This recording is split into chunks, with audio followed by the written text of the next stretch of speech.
সঙ্গত কারণে প্রধান উপদেষ্টা আপনাকে আজকের মাহফিল থেকেও মাঝরাত্রে জানাইয়া দিতেছে,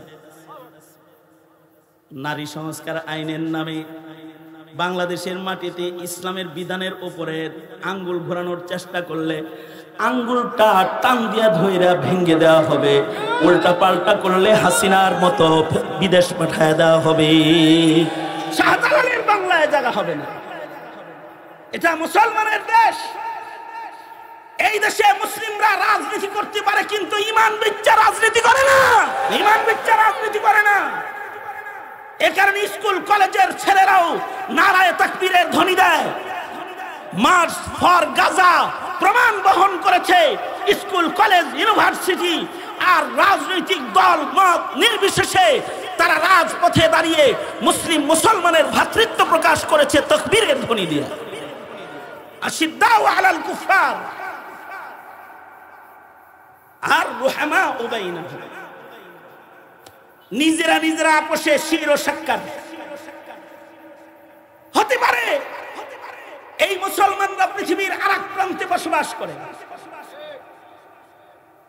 হতে পারে গাজায় বসবাস করে মুসলমান, হতে পারে হিন্দুস্তানের কুফরি মাটিতে বসবাস করে মুসলমান, কিন্তু রুহামা বাইনাহুম। হতে পারে বর্ডার ক্রস করে ওই পারে যেতে তার পাশে দাঁড়াতে পারি না, কিন্তু রুহামা বাইনাহুম। হতে পারে গাজায় গিয়ে তাদের মুখে ঔষধ তুলে দিতে পারি না, কিন্তু রুহামা বাইনাহুম। ঠিক কিনা? যারা আওয়াজ করে বলেন সম্পর্ক আছে না নাই? আছে। পথ চলতে গিয়ে যদি পায়ে হোঁচট খাই, বুড়া আঙ্গুলে, বুড়া আঙ্গুলটা আছে হলো পায়ের পাতায়, আর মুখটা আছে হলো আমার মাথায়। কোথায় পাতা আর কোথায় মাথা? কিন্তু হোঁচট যখন খাই পায়ের আঙ্গুলে, আওয়াজ হয় মুখে, মাথার কাছে। কারণ কি?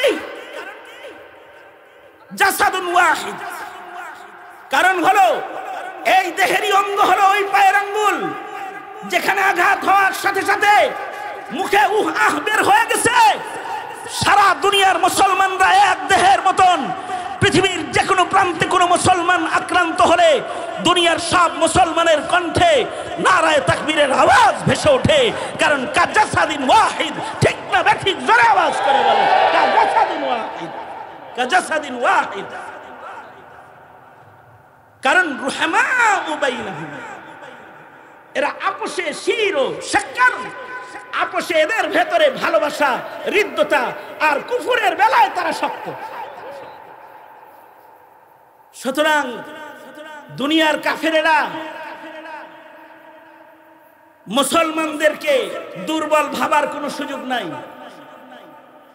এই মুসলমানরাই এক সময় বর্ডারের তার ক্রস করে চলে যাবে, এক সময় গাজায় চলে যাবে। প্রয়োজনে মোহাম্মদ বিন কাসেমের মতো রাজা তাহিরের জিন্দানখানা থেকে যেমন তার বোনকে মুক্ত করেছিল, সেইভাবে এই মুসলমানরা এক সময় তাকবীরের ধ্বনি দিয়ে তার মুসলমানকে তার ঘরে ফিরে আনবে।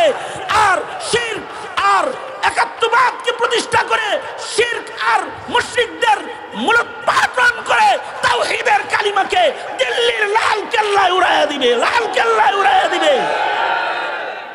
কারণ রুহামা বাইনাহুম। এগুলো মুসলমানের গুণ, যে গুণগুলোর কারণে এই মুসলিম আল্লাহর পছন্দের।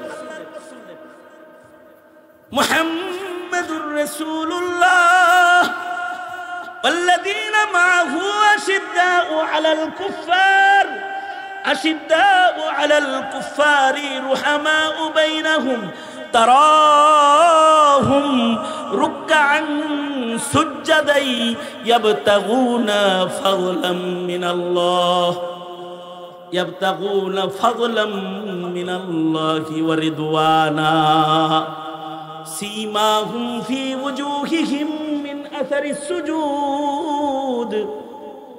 তাদের আরেকটা গুণ হলো ইবাদতের গুণ।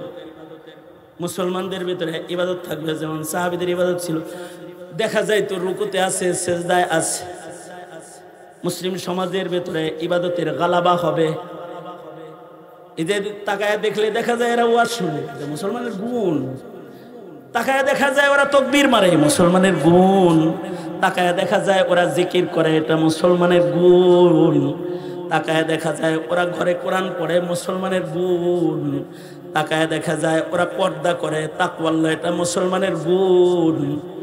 এই গুণগুলো দেখলেও কিন্তু কাফেররা চেতা যায়। ইয়াজিবু যুররা আলিয়াবিজ বিহিমুল কুফার। কাফেরদের রাগ হয় তখন।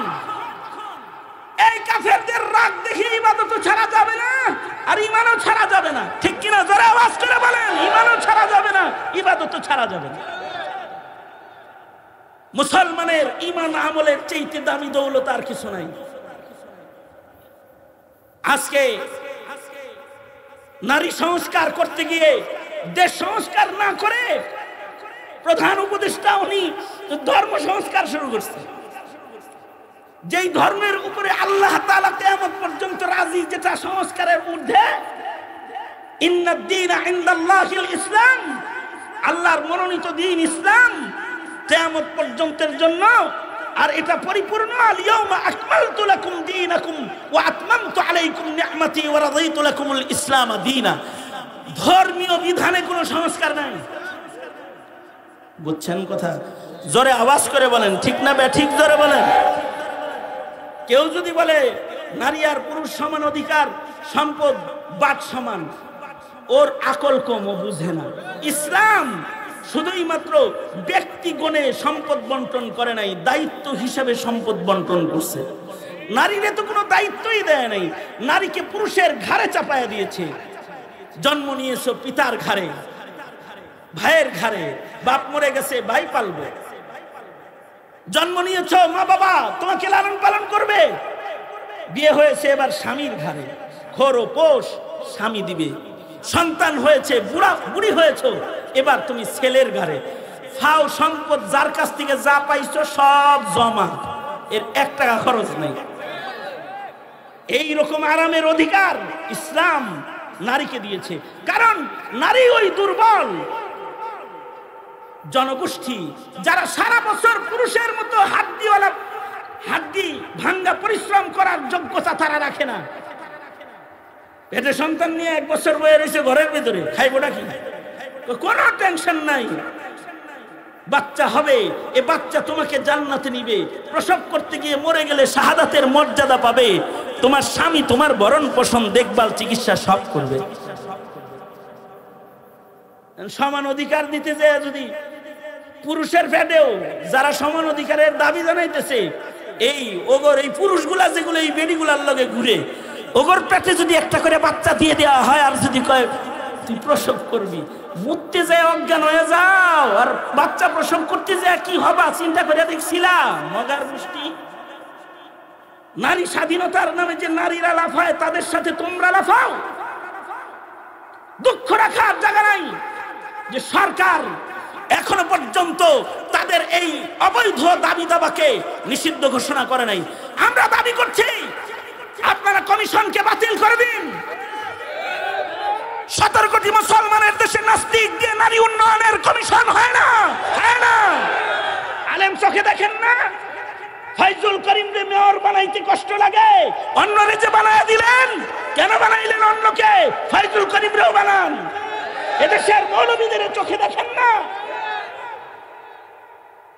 সুতরাং আগামী 3 তারিখে এই অন্যায়ের প্রতিবাদে হেফাজতে ইসলাম বাংলাদেশ এক গণ সমাবেশের কর্মসূচি ঘোষণা করেছে।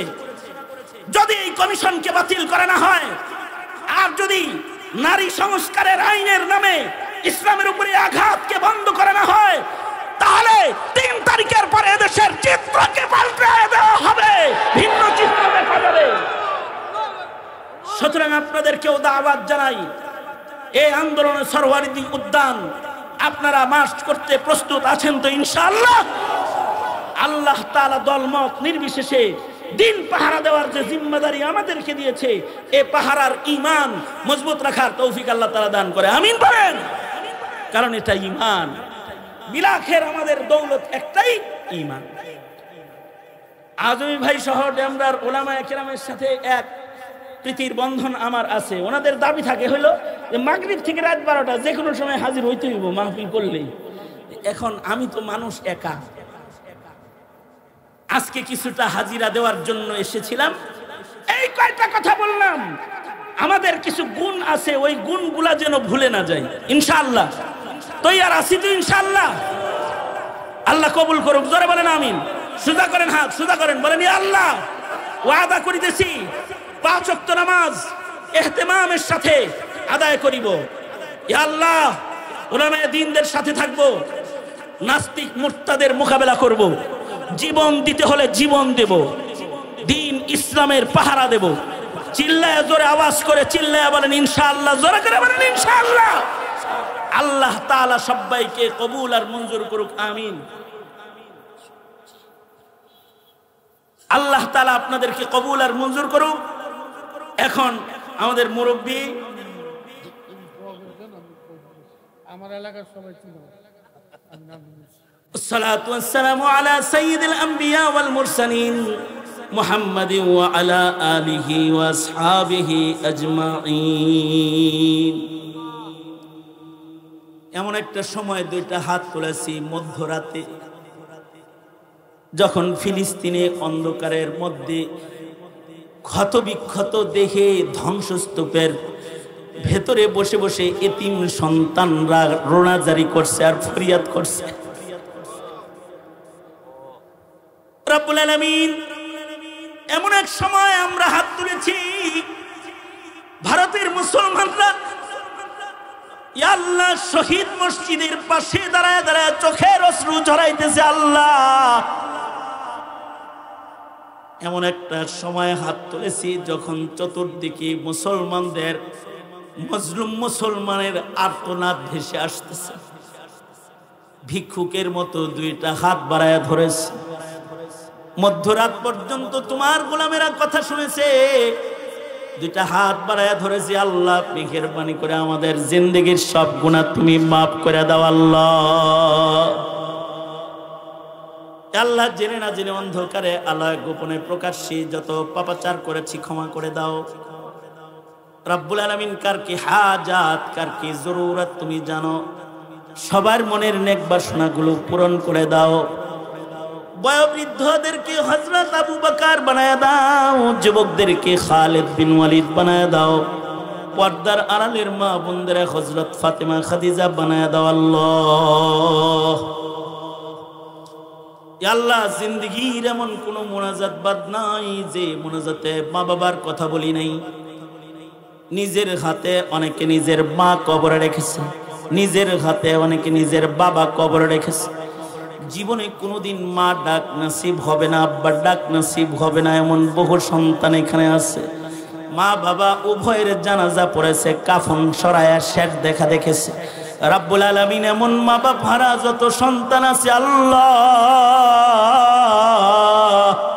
এই সন্তানগুলার সামনে মা বাবার শব্দ উচ্চারণের সাথে সাথে তাদের চোখের পানি গড়ায় গেছে।